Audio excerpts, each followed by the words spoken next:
जब भी कोई शख्स बजट का भाषण देखता है या उसके बाद की जो खबरें देखता है, एक सवाल ये रहता है कि क्या सस्ता हुआ, क्या महंगा हुआ। आपसे ये सीधा सवाल मैं पूछूंगा कि क्या, अगर इन सारी चीज़ों पर ध्यान दिया जाता है या इस तरह के प्रोविजंस लाए जाते हैं, क्या एक बार फिर से ऐसी खबर देखने को मिल सकती है कि इंश्योरेंस जो है उसका प्रीमियम सस्ता हो जाएगा, सस्ता इंश्योरेंस मिलेगा लोगों को, ऐसा कुछ आप समझते हैं? और समझते हैं जो आपका जवाब होगा उसकी वजह भी बताइएगा। थ्योरेटिकली हाँ, बिल्कुल हो सकता है। वो इसलिए मैं आपको बता रहा हूं कि जब हम एफडीआई की बात कर रहे हैं, अगर हमारे पास पैसा आता है तो हम बेहतर प्रोडक्ट्स बना सकते हैं, प्रोडक्ट्स फॉर द मासेस बना सकते हैं, सीनियर सिटीजन्स के लिए प्रोडक्ट बना सकते हैं जो अफोर्डेबल है, यानी कि जिसका प्रीमियम हम दे सकते हैं ना। ऐसे सिचुएशंस में जब जीएसटी पे हमने काम कर लिया है, एफडीआई पे मैंने काम कर लिया है, तो अगर हम अफोर्डेबल प्रोडक्ट लाते हैं और टेक्नोलॉजी का ऑलरेडी हम इस्तेमाल कर रहे हैं डिस्ट्रीब्यूशन के लिए, मार्केटिंग के लिए, सेल्स के लिए, तो मेरा अपना मानना है कि ये हम अफोर्डेबिलिटी ला सकते हैं अगर हमने एक्चुअली इसको इंप्लीमेंट किया तो। बिल्कुल, क्योंकि ट्रस्ट फैक्टर इंपॉर्टेंट है।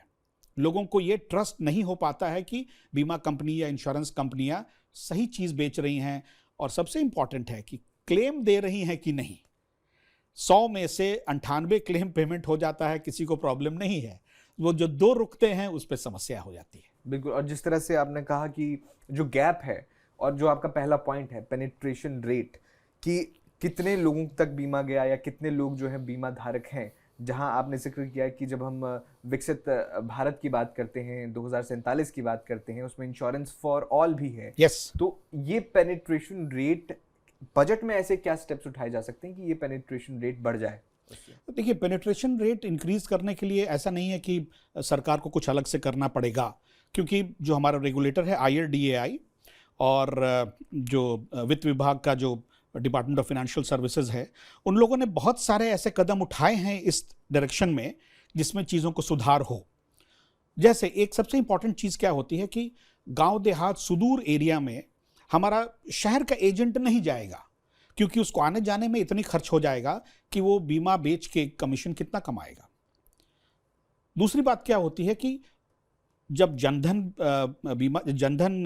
बैंक अकाउंट सिस्टम बना था, तो करीब करीब हर जनधन अकाउंट होल्डर के पास एक मोबाइल फोन आया था।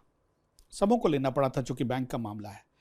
अब अगर हम उस मोबाइल फोन का इस्तेमाल करते हैं पेनिट्रेशन के लिए, मैसेजेस भेजने के लिए, तो निश्चित तौर पे जो पेनिट्रेशन रेट हमारा है वो इंप्रूव करेगा। इस पे काम चल रहा है। लेकिन अगर इन सारी चीजों के पीछे अगर एक बार सरकार पुश कर देती है कि we need to do this, और इसमें इंडिविजुअल इंश्योरेंस कंपनीज का भी रोल होना चाहिए, तो मुझे पूरा विश्वास है कि it will be achieved by 2047।